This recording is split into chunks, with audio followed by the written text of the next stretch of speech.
Now see what you've done? I'm sorry, Johnny. I didn't mean to do it. Son, that wreck was all your fault.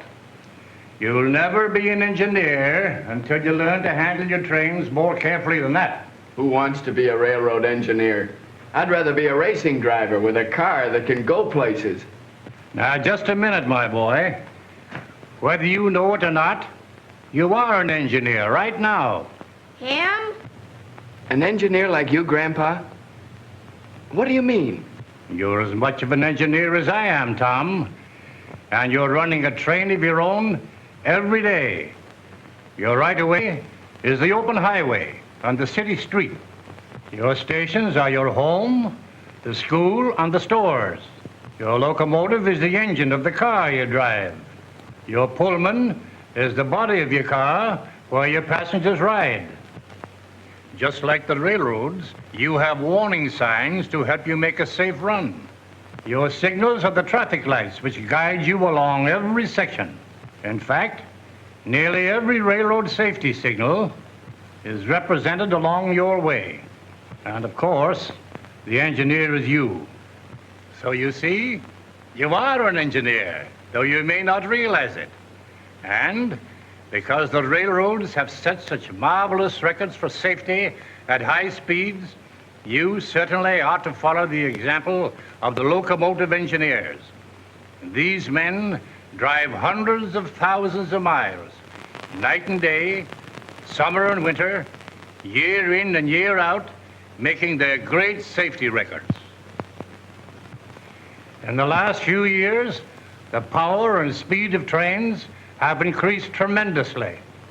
But the engineers, following the same safety rules they've always observed, have made the railroads safer than ever before.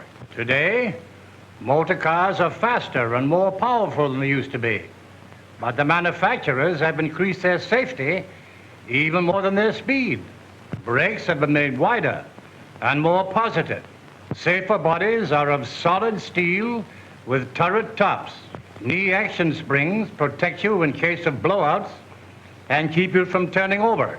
So when sane, sensible driving rules are followed, these modern cars are a lot safer than the slower cars of yesterday. Now, railroad engineers know that while equipment today is safer and roads vastly improved, the biggest factor in safety is the driver, who uses his skill and intelligence in driving. The safe driver always obeys the traffic signals, even when he can't see anything coming. He knows that disregard of a slow signal or an attempt to beat the red light is always dangerous. So he always allows plenty of room to stop. Then, when he gets the signal to go, the safe driver doesn't spurt ahead at the first glow of the light. He waits until he is sure that the way is clear before he starts. Even though he is a little behind schedule, he doesn't try to make up time in congested districts. He knows that he is responsible for the most precious cargo in the world, human life. His passengers have placed their lives in his hands. He never forgets this responsibility, never takes chances, but keeps uppermost only one thought: safety.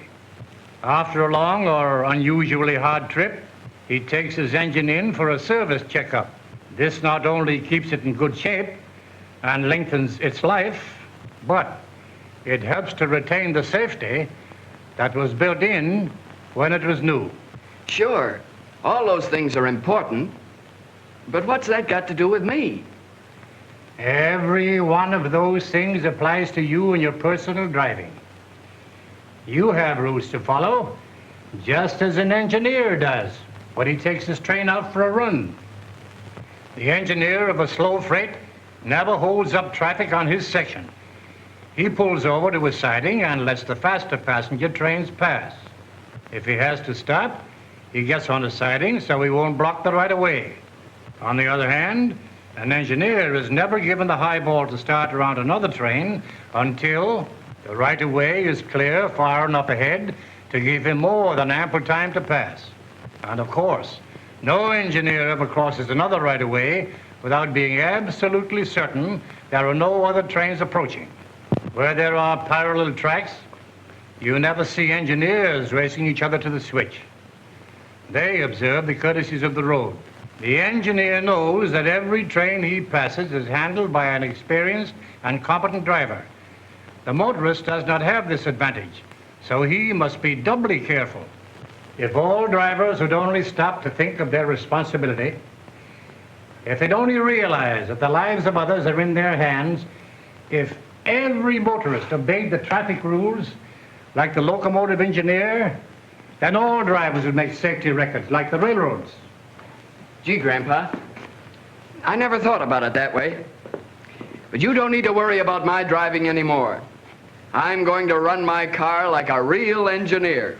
Yeah, and you better be more careful with my trains, too.